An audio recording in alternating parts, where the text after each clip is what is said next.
En nombre del Padre, del Hijo, del Espíritu Santo, un solo Dios. Amén. Saludos familia.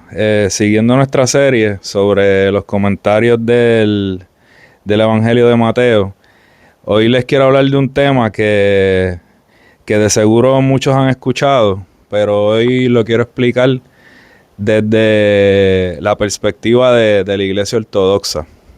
Y este es el tema del pecado original. ¿Qué es el pecado original y cómo es que nosotros entendemos esto? En Occidente, acá en Occidente, por las diferentes tradiciones cristianas que predominan en nuestros países, a nosotros se nos ha enseñado que nosotros heredamos el pecado de Adán, que Adán y Eva cometió un pecado, ¿verdad? El pecado original cuando estaban en el paraíso, y que nosotros, todos sus descendientes, hemos heredado parte de este pecado y tenemos esa misma culpa que él tuvo. Pero ese no es el entendimiento de la Iglesia Ortodoxa. Nosotros no vemos el pecado original de esa manera. Y para explicarlo un poco, pues primero quiero hablar de qué es el pecado como tal y qué nosotros entendemos que es el pecado. Y si nosotros vemos en el Nuevo Testamento, la palabra que se usa para pecado es una palabra griega que se dice amartía. Y amartía significa fallar en el objetivo, significa errar en el blanco. Es como esta metáfora de tú tratar de disparar y darle un objetivo y fallar en eso que tú quieres lograr. Entonces, cuando nosotros hablamos de fallar en el blanco o de fallar en el objetivo, ¿a qué es lo que nos estamos refiriendo? ¿Cuál es el objetivo final de nosotros como cristianos? Nuestro objetivo final es la unión con Dios, estar en comunión con Dios. Como estábamos diciendo en el video pasado, nuestro espíritu inmortal tiene ese deseo de estar en comunión con Dios y solamente tiene descanso cuando está en esa condición. Mientras no estemos en esa condición, siempre nuestra alma va a estar inquieta. Por eso es que Adán y Eva fueron creados en esa condición perfecta, que ellos estaban en comunión con Dios. Y ellos, al hacerle caso a la serpiente y desobedecer a Dios, fallaron en el blanco, fallaron en el objetivo y rompieron esa comunión con Dios. Destruyeron y deformaron la naturaleza original con la que estábamos hechos. Por eso nuestro Señor nos dice que el primer mandamiento es amar a Dios con todo tu corazón, con toda tu alma y con todas tus fuerzas. Porque ese es el objetivo realmente, amar a Dios y estar en unión con Él. Y en la medida en que nosotros fallamos en ese objetivo, es que pecamos. Entonces para nosotros el pecado no es una definición legalista, de que una lista de cotejo que tú marcas cosas que hiciste bien o cosas que hiciste mal, cosas que están prohibidas o cosas que no.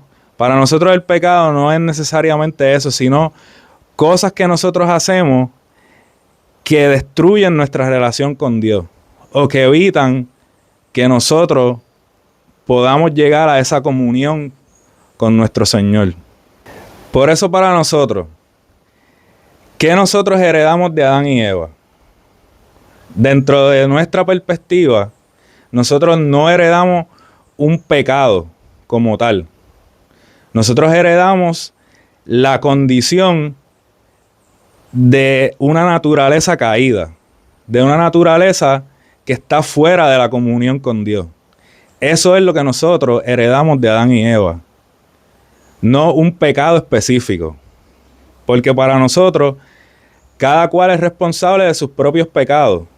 El pecado que hizo Adán y Eva fue de ellos, y el pecado que comete cada cual le corresponde a cada persona individualmente.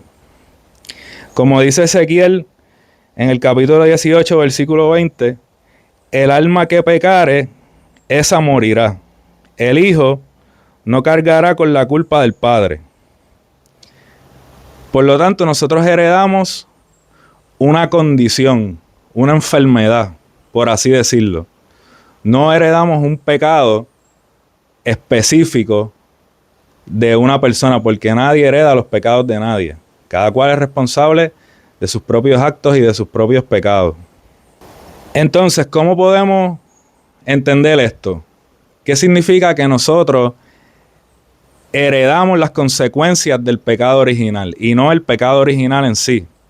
Esto lo podemos ver en muchos ejemplos donde los hijos o personas cercanas heredan las consecuencias de los errores de sus padres. Hay personas que tienen una vida sexual desordenada y por esto contraen enfermedades y en algunos casos lamentablemente se la pasan a sus hijos. Entonces aquí el hijo heredó la consecuencia de esas acciones, pero el hijo no es culpable de los pecados que cometió su padre. O si, por ejemplo, un padre comete fraude, comete robo, se mete en muchas deudas, entonces a veces los hijos heredan las consecuencias de esas acciones. Heredan la pobreza que tuvieron que vivir por lo que hizo su padre, o heredan las deudas.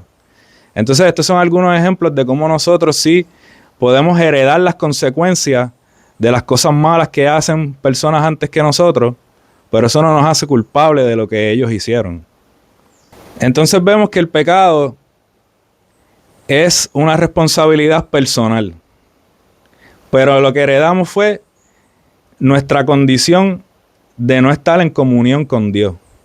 Entonces para esto es que Cristo se encarnó, para esto es que la palabra de Dios se encarnó y vino a este mundo para poder restaurar esa comunión y para poder hacer que nosotros podamos volver a nuestro estado original y tener la comunión del Espíritu Santo. Esto solamente lo podemos lograr gracias a la obra redentora de nuestro Señor y no por algo que nosotros mismos hagamos. No hay una técnica psicológica, una técnica de meditación, una técnica de yoga o algo por el estilo que pueda de por sí liberarnos nuestra mente y pueda restaurarnos a esa condición original. Humanamente, esa posibilidad realmente no la tenemos. Es a través de la obra milagrosa de nuestro Señor, de su encarnación, que nosotros podemos restaurar nuestra condición a lo que se supone que sea y llevar nuestra alma a su descanso.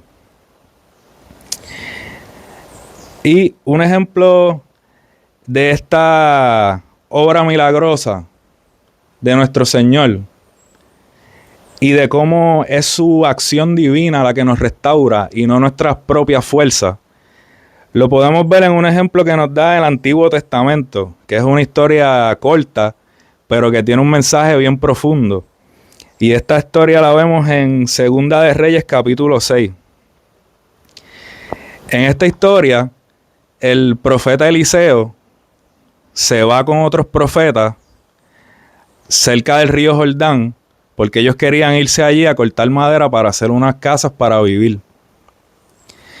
Entonces, mientras están cortando madera, uno de los profetas mueve su hacha y la parte de metal del hacha sale volando y cayó en el río y se hundió. Y él empezó a lamentarse porque esta hacha era prestada y ahora estaba metido en un problema, tenía que devolverla y no tenía cómo. Entonces él le pide a Eliseo que lo ayude a recuperar el hacha. Y Eliseo le pregunta dónde cayó el hacha y el profeta le dijo más o menos dónde había caído. Y Eliseo toma un canto de madera y lo pone en el agua encima de donde estaba el hacha. Entonces el pedazo de madera se hunde y el hacha de metal sale a flote. Y esta historia es un milagro que nos enseña que es un ejemplo del poder divino de nuestro Señor. Porque nuestro Señor representa lo que es la madera. Porque la madera de por sí, por naturaleza, no se hunde y no muere. Y el hacha de por sí, siendo metal, no flota.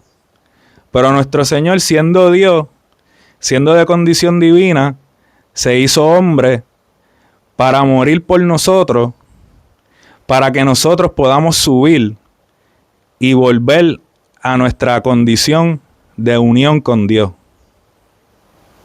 Así que esta historia nos da ese ejemplo de cómo es la acción divina, la acción milagrosa de nuestro Señor, la que realmente nos restaura.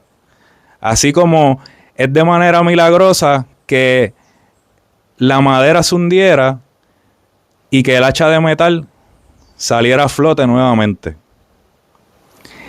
Es la intervención de Dios, la acción de Dios, la que puede hacer esto en nuestras vidas. Así que con esto los dejo, mi gente. Espero que les haya servido y que sea de provecho para ustedes. En el nombre del Padre, del Hijo, del Espíritu Santo, un solo Dios. Amén.